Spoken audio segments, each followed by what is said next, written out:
I'm John Wasson with Wasson-Wasson out of Fort Collins, Colorado. And today we're down in Galveston, Texas at the Gulf Coast Analytical Conference, showing new products. We've got something new that might be of interest to you. Just kind of introduce a quick overview of it. So we've been in business since 1987, applicating GCs, laboratory. About 25 years ago, we started doing process GCs. Now we have our own process GC, of our own design. We just want to share that. The objective of this family of process GCs was to be able to take chromatography of the caliber that you would naturally find in a laboratory and be able to port it online. So that means you have to be a little bit different than classical process GCs out there. You have to be able to do precise, repeatable temperature and pressure programming. And that's what this version was designed to do. This is the smaller of the two, but basically it has a micro-convection oven, which is precisely temperature programming. So you can take a capillary column, their own favorite method, in their lab, put it out online, and run the same analysis that you've done in the laboratory. We can do that yourself. We can do it for you. We have another version which has got more ovens, more detectors, etc. Got more capability. So we're just taking a second today and saying, you might just want to be of interest in this, look at it, in case you're ever in an environment and people are saying in their meeting, we need to have the same chromatography in our lab, put it online. Heretofore, you don't have a platform to do it. Now with this, we do.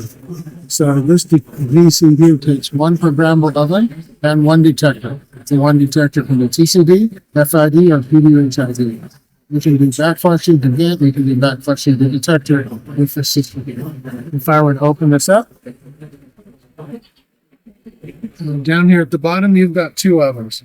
So this is an isothermal oven. There are some switching valves up here. One detector. This particular instrument has an FID, which is the most popular. Down here, and this is our temperature programmable micro convection oven. Boston ECE has the patent on this device. So you can put a capillary column in there. You've got a radial fan. It's made out of machined ceramic, so that it's a very different design. Actually, inside, you've got a toroidal air gas flow, temperature flow.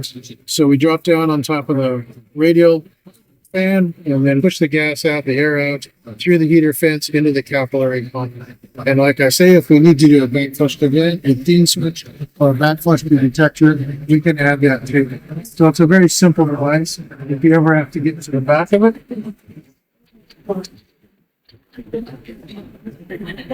we can simply open this door. Now we've got access to the actuators. We use Velcro valves. We've got a fan down here that circulates air in the oven, in the isothermal oven. So if we ever have to get back here, this door swings open. Up here we've got electronic pressure control.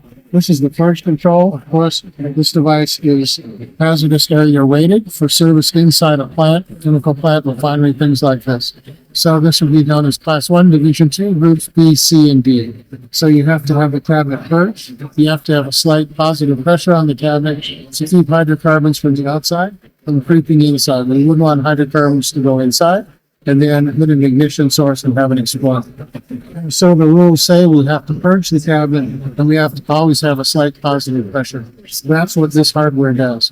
If we were able to lose the pressure that's purging this cabinet, we would automatically turn all the power off inside the GC. Well, so I think that the interesting thing about this, most people don't even realize that actually out there in the process units where things are being made, you got reactors and product moving from tank to tank. There's a possibility there's a way to actually analyze those samples basically in situ. And that's what this is for, right? To actually know what's happening in the product stream as it's being made and to actually react to it and respond to it in a timely fashion. Exactly. You know, it's been said there's only two reasons to buy a laboratory GC. The first reason is you have to be able to back up online things. It goes down for service or maintenance. The second reason is you buy a laboratory GC because you cannot get the chromatography that you need in the plant. Again, we go back to capillary columns, high resolution temperature and pressure programming. These platforms do that. So what we're saying is, if we can get the chromatography out of the plant, if you can get the data streaming from that chromatography, that's the data that you want to use on a very short time basis. in order to optimize processes based on the GC data coming back. So really, if you're in a continuous process environment, like a chem plant, like a refinery, you want to have your GCs out online, and then you want to have them producing as much data as quickly as possible. So that was the objective here. We've got another poster over here, Mike, that shows a bigger model. So that one's got 40 tetra capability, 4 oven capability, 2 of which are temperature programmed. So that's another platform. We even go all the way up to online GCMS. So this is not straight MS, this is GCMS with a gas chromatograph in front. So for example, we use a lot of amazing ethylene or propylene monomers. You have to be looking for trace sulfurs, trace oxygenates, arsenic and phosphate. Mass specs are excellent at doing that. Matter of fact, an online mass spec can quantify everything except for hydrogen and helium.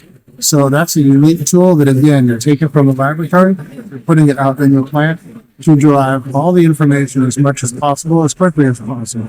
And our systems, we like to call them, they're high data density. So that means one gas chromatograph analyzes a very complex sample, gets a lot of individual peaks, gets a lot of individual results, and then that gets relayed to the plant distributed control system, also known as DCS. The communication between the DCS and the process GC is typically Modbus, which is a very common digital format, so the two can talk. As soon as we get the results, out it goes to the DCS. We access the next stream because we can do multiple stream analysis.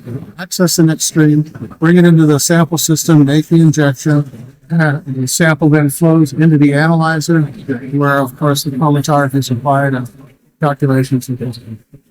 And again, what you're saying in all that, if I were to summarize it, is you can actually get lab quality data live on a stream that's running right now, fed directly to your board operator so they can make decisions when they need to make them. Yep, exactly. You don't want to be constrained with old-fashioned process GC technology, which is isothermal, pack columns, things like that. This is a revolutionary thing. It's different. You want to do as many different analytes as possible in the shortest amount of time possible.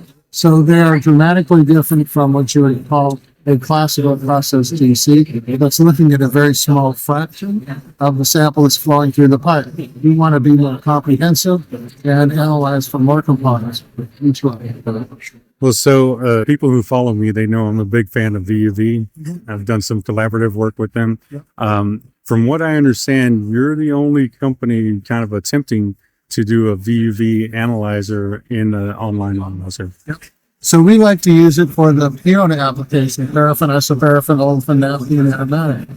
So this is kind of like if you've got a reformulizer, I know about that. This is kind of like the opposite end. Reformulizer is a way of physically trapping different sample constituents and traps and valves and columns and all kinds of stuff. That gets a little bit complicated. VUV can give you the same information, but the process is very simple. You've got a split inlet, a 60-meter 3-2 capillary column.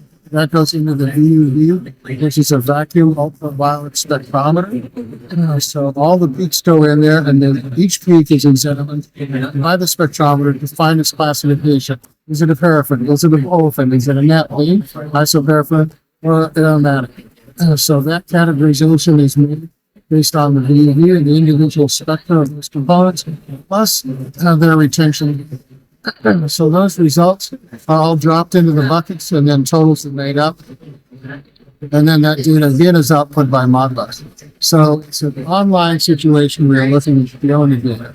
Like Reformulizer, but now you've got something that's rugged enough and can run over and over. We've got some of them out there running for 5 years with all the maintenance settings that you would have forward in the lines of technology. You can also put what used to be called DHA, now we can call it EHA, which is going to be in front, the end of the column. So now with that, you can, because of the software, can deconvolute 3 peaks occurring simultaneously at the detector. The software can go in a special mathematical treatment called deconvolution, pull those 3 peaks apart and quantify them individually. So now, if you remember, DHA has got FID, every component needs to be clearly separated from all others. With VUV, we don't necessarily need to do that. And we have the confirmation by looking at spectral fingerprint of each component. So now we can get the VHA down to about 25 minutes. So again, you're taking a 90-minute analysis, shortening it down to 25 minutes. Again, the same thesis: more data, better data, faster data to the ECS. Well, John, I know that you've been around a long time and you've been really trying to help educate the workforce out here. Can you tell us a little bit about that? Sure. We see the situation out in the analytical world, both laboratory and process, getting more and more complicated each year. People want to do different things, lower detection limits, different analytes, all kinds of things. At the same time that's happening, people have less of an opportunity to experiment with all these different technologies. So you want to have these ideas at least in your toolkit, so that if you're ever in a meeting and somebody asks, hey, how can we do this? You maybe have an idea of how you can approach the situation and which technology you use. So this is just an example of being able to survey the technical world, get at least some kind of an introductory feel for each of the different technologies, so that again, when you go into that meeting and somebody asks, how are we going to do this? You can raise your hand, you've got an idea, hey, why don't we look at this technology? So it's an endeavor that has to be never ending. You have to be always looking for new ways to learn different things about different technologies, because sure enough, things that you didn't think were going to be asked of you this year may indeed pop up next year, and somebody's going to be looking to you for an answer or how to go about solving that analytical problem. And so you offer some classes on how to learn this. So we have a little class that meets every Tuesday about 1:30 in the afternoon. That's Colorado time. It's free. You just sign up for all kinds of different topics, from things like gas auto samples. But basically every Tuesday afternoon, we've got a whole host of different subjects. We choose one subject every Tuesday afternoon. It's free. You register it for. We kind of explain things. We've got plenty of time for questions and answers if you're back. You know, if you're going to be in this education business, not only do you want to convey information out to your listeners, but you also want to give them opportunity to raise their hand, ask questions, and make sure that people that are in attendance of these programs have the opportunity to shape the conversation. This is a question they've got for you. You need to talk about it, so be prepared for that. So it's a two-way street. You get to convey information to them at the same time, give them ample opportunity to ask questions so they can learn about the topics that they exactly want to learn. That's great. Well, I know you're very busy, and I know that you probably want to get ready to go. And tell us, how do we contact you? Where do we find your products? Yep. So you can go to our website, Wasson-Wasson.com. You can email us at sales.wassonece.com, and or call us on the phone, 970-221-9179, anywhere like that. And we'll be glad to link up with you, explain to us what your situation is, what you want to do, to help guide you in the right direction. Great. Thank you for your time. Appreciate it. See you guys later.